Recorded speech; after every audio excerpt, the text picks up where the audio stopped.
Good morning, metalheads of the internet, and welcome to a new episode of the Metal Meltdown. Today we are talking about a brand new studio album from Arch Enemy entitled Deceivers. This is the 12th studio album from Arch Enemy, Swedish melodic death metal titans, icons, poster boys, poster people. It is also their third album with Alyssa White-Glue, formerly of The Agonist, on lead vocals. Their second with Jeff Loomis of Nevermore fame on lead guitar alongside Michael Amott. And their first as what I would call a full-blown power metal, melodic death metal hybrid band. Now, Arch Enemy have always shared similarities with power metal. They tend to write some very anthemic, inspiring metal ragers with slick guitar leads and big fist-pumping hooks and choruses. It's also just objectively pretty corny, pretty cheesy, pretty bombastic, just like power metal. But I would say that Arch Enemy never really officially went down the power metal rabbit hole until 2011's Chaos Legions, and ever since, they have only fallen further down said hole. With 2017's Will to Power going as far as to feature power ballads and clean vocals, things that, are not typically found within the realms of melodic death metal. And let me make something crystal fucking clear before we go any further. If you don't like that, don't listen to Deceivers.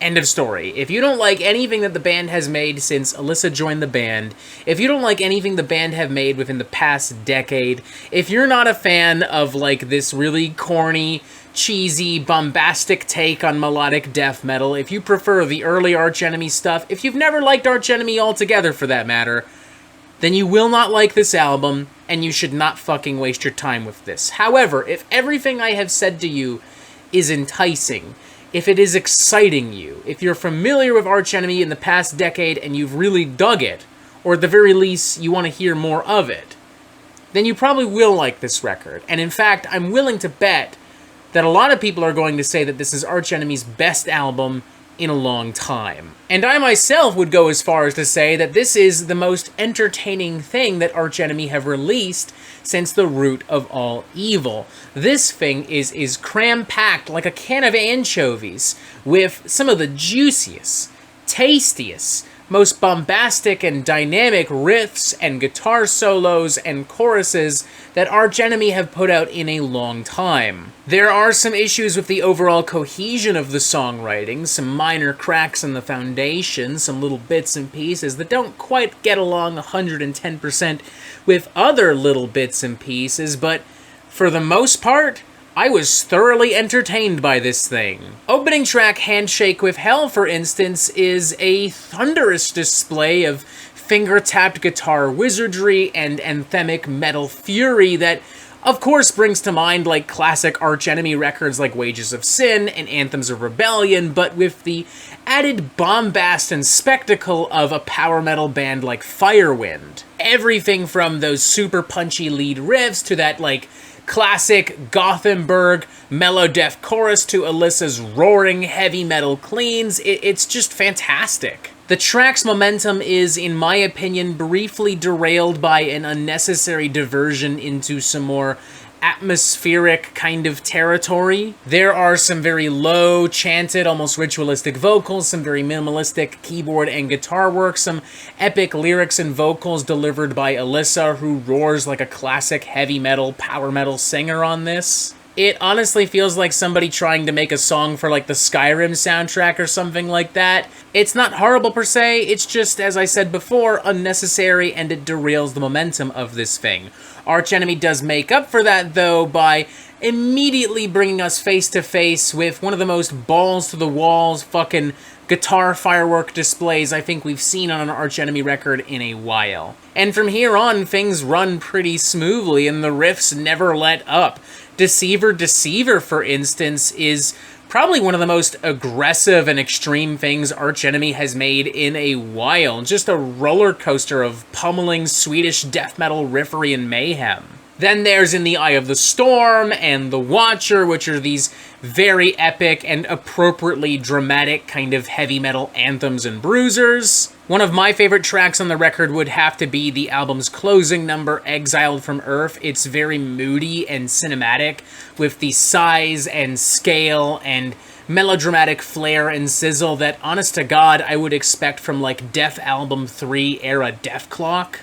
Though a close runner-up might be the preceding track, One More Time. I like how urgent it is. I like how triumphant it is. The entire song legit just feels like a fucking melo-death power metal war cry for Arch Enemy. Like, if they were the ones leading the people of Middle-earth to battle at the Black Gate at the end of the Return of the King, I am certain that this is what have played instead of the Lord of the Rings score. I also really like the genuinely dark, doomy, almost cosmic vibes of Spreading Black Wings and the soaring power metal leads and roaring gutturals of Sunset Over the Empire. It's just a fucking fun record, man, plain and simple. The production is fucking fantastic. Everything is crisp and has this delicious metallic sheen to it.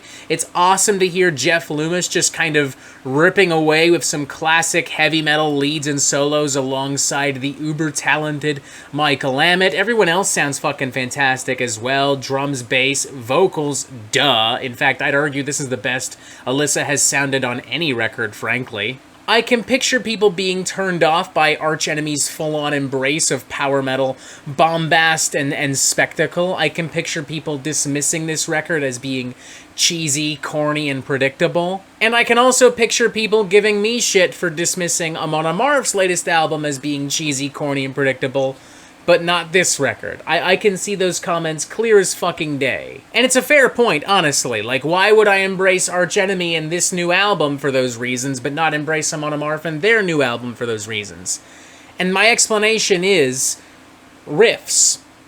Riffs, riffs, riffs, riffs, and also riffs with a side order of riffs. Like, my issue with the Grand Heathen Army was not simply that it was cheesy, corny, or predictable. My issue was that Amon Amarth just wrote a really dull and a really flat and a really repetitive record. This is dynamic, robust, punchy, memorable. It's better produced, better written. It's performed with more enthusiasm and energy. Arch Enemy are getting better at their craft, whereas Amon Amarth, in my opinion, are getting a little worse. Like, think of Deceivers as a well-seasoned ribeye steak cooked medium rare with like a rich, creamy, buttery, tangy blue cheese sauce lovingly placed over top, whereas the Grand Heathen Army is like a fucking Hungry Man TV dinner Salisbury steak with a glob of Cheese Whiz just kind of thrown on there haphazardly. For all of these reasons, I feel comfortable giving Deceiver a 4 out of 5. I feel comfortable telling you that this is a great album. I had a lot of fun with it. I will revisit this record. It is probably my favorite thing that Arch Enemy have dropped in a while. So yeah, again, 4 out of 5. I think it's great. I'm not fucking joking, y'all. I kind of love this record. I think it's really well made, and I think if you like fun and having fun, and you want a big old fucking juicy fucking ribeye with a bunch of fucking cheese on it, then fucking, this is it.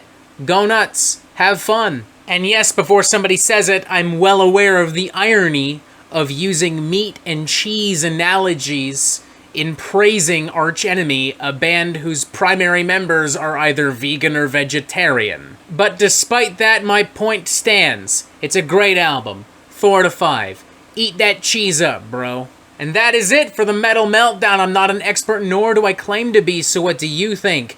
Do you like this record? Do you not like this record? And what do you want to hear from me next? And thank you for watching. Make sure you press subscribe right here so you get updates on the Metal Meltdown fucking immediately. And as always, you have yourself a fantastic fucking day.